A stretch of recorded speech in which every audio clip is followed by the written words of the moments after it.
عزیز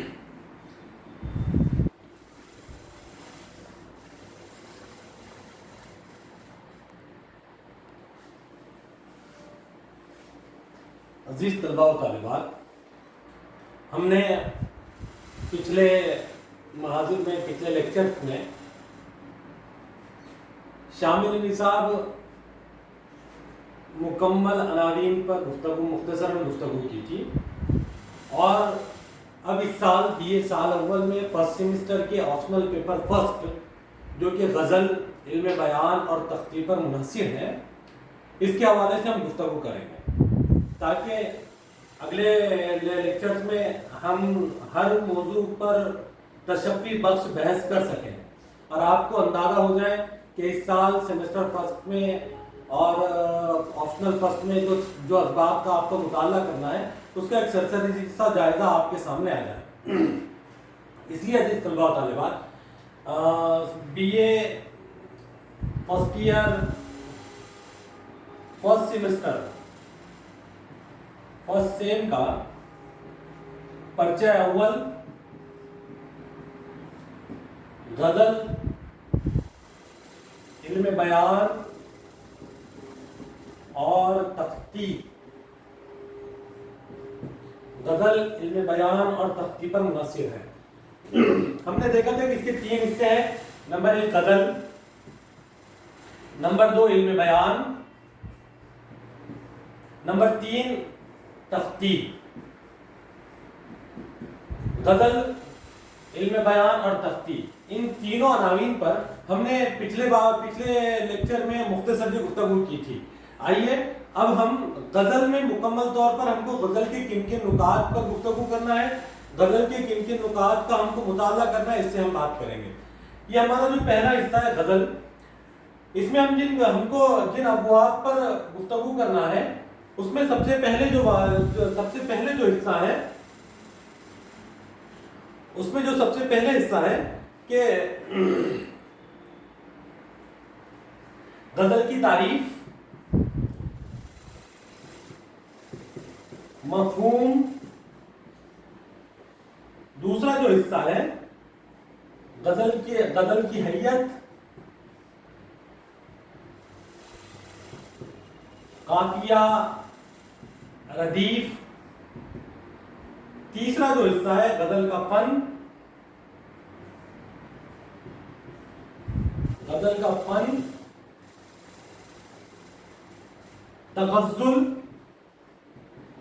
تغزل اور اس کے عناصر،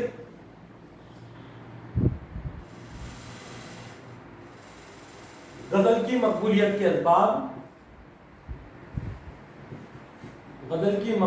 کے اسباب، چوتھا تھا۔ 5واں حصہ ہے غزل کا آغاز و ارتقاء،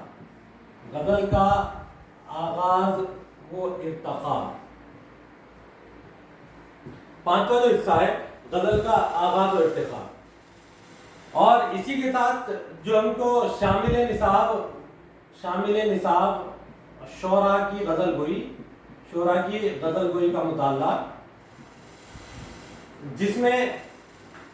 ہم کو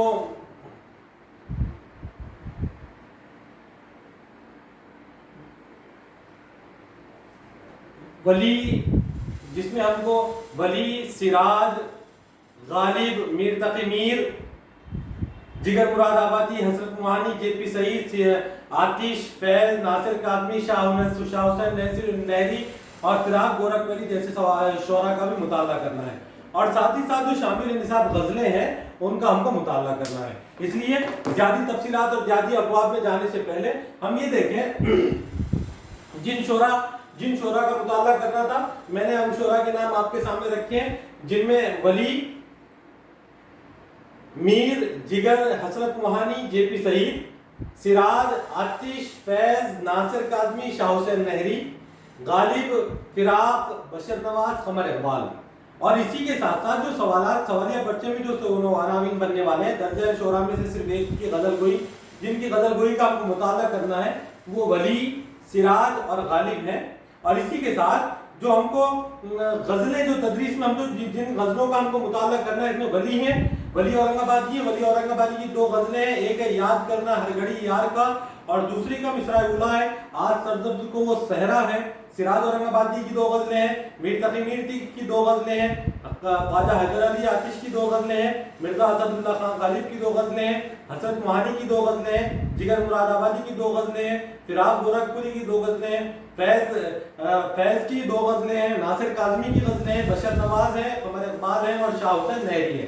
ان کی شعراء کی غزل گوئی کا مطالعہ کرنا ہے، اور ان کی شامل نصاب غزلوں کا بھی مطالعہ کرنا ہے۔ اس لیے ہم شعراء کی غزل گوئی اور شامل نصاب غزلوں کے مطالعے سے قبل ہم کو جن ابواب کو سمجھنا ہے کہ جو صنف سخن زیر مطالعہ ہمارے ہوگی، جو صنف سخن زیر مطالعہ ہمارے ہیں، غزل کہتے کسے ہیں، غزل کیا ہے، غزل شعری صنف ہے یا غزل نثری صنف ہے، شعری صنف ہے تو شعری صنف کے کس زمرے میں آتی ہے،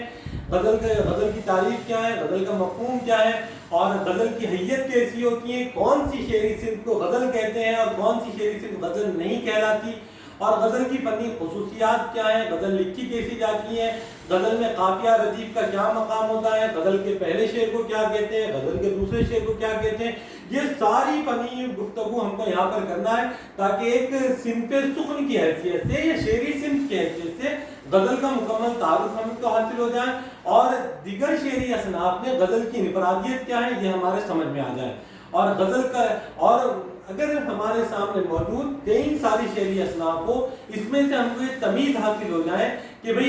یہ غزل ہے، یہ مثنوی ہے، یہ مرثیہ ہے، یہ رباعی ہے۔ اس لیے ہم کو شامل نصاب جن عناوین پر گفتگو کرنا ہے، اس میں غزل کی تعریف، سب سے پہلا جو باب ہے غزل کی تعریف اور مفہوم کا ہم کو مطالعہ کرنا ہے کہ غزل کے لغوی معنی کیا ہے، غزل کے اصطلاحی معنی کیا ہے، غزل یہ لفظ کہاں سے آئے، اس کے اوپر ہم کو سیر حاصل گفتگو کرنا ہے۔ دوسرا جو ہے غزل کی حیت، قافیہ ردیف کہ غزل کیسی لکھی جاتی ہے، غزل کا فارم کیسا ہے، غزل کی حیت کیا ہے، اس میں قافیہ ردیف کا مقام کیا ہے، قافیہ کسے کہتے ہیں، ردیف کسے کہتے ہیں، مطلع کسے کہتے ہیں، مقطع کسے کہتے ہیں، یا حسن مطلع کسے کہتے ہیں، اوزان کیا ہے، یہ ساری چیزیں ہم کو غزل کی حیت کے اعتبار سے بات کرنی ہے۔ غزل کا فن، تغزل اور اس کے عناصر۔ ہاں ساتھیوں، عزیز طلبہ و طالبات، کسی بھی فن پارے کے وجود میں آنے سے پہلے اس فن پارے کی تشکیل کی ایک پروسیس ہوتی ہے، ایک طریقہ کار ہوتا ہے کہ اب وہ فنون لطیفہ کا کوئی بھی فن پارہ ہو، کوئی بھی جوہر ہو، آپ مصوری میں دیکھیے، آپ موسیقی میں دیکھیے، آپ شاعری میں دیکھیے، یا آپ فن تراشی میں دیکھیے، یا اور آپ کشیدہ کاری میں دیکھیے، یا آپ فنون لطیفہ کے کسی بھی فن کی طرف جائیے، آپ کو معلوم ہوگا ایک سنگ تراش ایک پتھر سے، ایک بے جان پتھر سے ایسی مورت تراش دیتا ہے، اور وہ مورت جب سامنے آتی ہے مانو یوں لگتا ہے کہ یہ پتھر کی نہیں بلکہ گوشت و پوشت کی ایک جاندار چیز سامنے وہ موجود ہو۔ تو ایک پتھر میں جان ڈالنے کا کام فن کہلاتا ہے، اور یہ پتھر میں جان ڈالنے کا کام، یہ جو تخلیق کار ہوتا ہے، یہ تخلیق کار کی ذہنی، فکری اور تجربے پر مبنی اس کی کاوشوں کا ثمرہ ہوتا ہے۔ اس لیے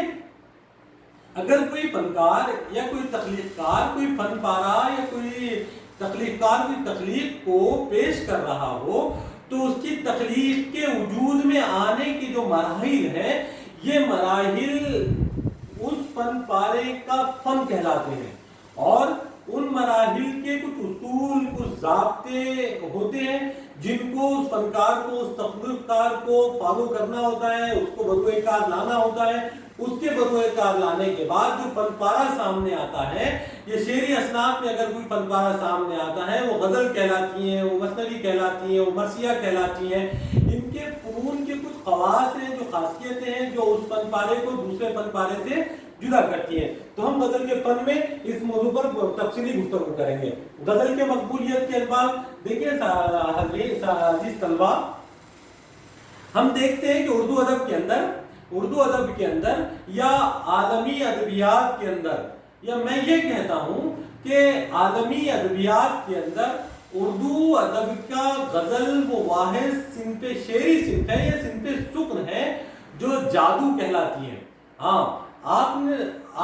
ابھی طالب علم ہیں، جیسے جیسے آپ کا مطالعہ وسیع سے وسیع تر ہوتا جائے گا آپ کو اندازہ ہوگا کہ دنیا کی کئی اصناف اور کئی فن پارے تخلیقی اعتبار سے ہو، فکری اعتبار سے ہو یا فنی اعتبار سے ہو، ایک دوسرے سے غلط ملت ہو کر اپنا ایک الگ الگ تشخص بناتے ہوئے ادبیات میں قائم ہوئے ہیں. لیکن غزل ایک واحد صنف سخن ہے جس نے جو غزل عربی فارم سے فارسی اور فارسی سے اردو میں آئی ہے اور جس حیت کے ساتھ اردو میں غزل رائج ہوئی اور غزل جن فنی نکات کے ساتھ اردو میں پروان چڑھی ہے اور اپنے تشخص مسلم کیا ہے،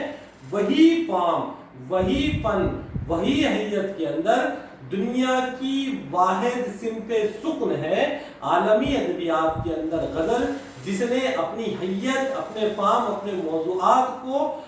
جوں کا توں دوسرے ادبیات میں متعارف کروایا ہے. اور جس طریقے سے غزل نے اردو ادب کے اندر اپنا سکہ جمایا ہے، ایسی ہی دیگر زبانوں کے اندر اور دیگر ادبیات کے اندر بھی غزل نے اپنا سکہ جمایا ہے. یہ بنیادی غزل کی مقبولیت کی وجہ میں سے ایک وجہ ہے. انشاءاللہ ہم جیسے ہی چیپٹرز آگے بڑھتے رہیں گے ہم ان نکات پر مکمل تفصیلی بحث کریں گے. جو 5واں باب ہم کو پڑھنا ہے، غزل کا آغاز و ارتقاء. عزیز طلباء و طالبات،